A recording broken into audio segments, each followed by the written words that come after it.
Итак, всем привет! Сегодня я вам покажу, что делать, если у вас стучит пластик. Вот у меня вот здесь стучал он, потом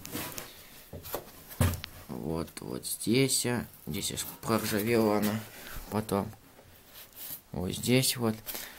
Что я сделал? Я купил в строительном магазине вот такой вот уплотнитель. Он идет для дверей, по-моему. Есть большой, есть маленький. Маленького вам вполне хватит. Значит, что я сделал? Я вот здесь вот обклеил. Вот здесь вот здесь. Вот так обклеил. И вот эти пластмасски я вот, где бак, тоже обклеил с двух сторон. Теперь она не стучит. Вот это вот все вот так и не царапает.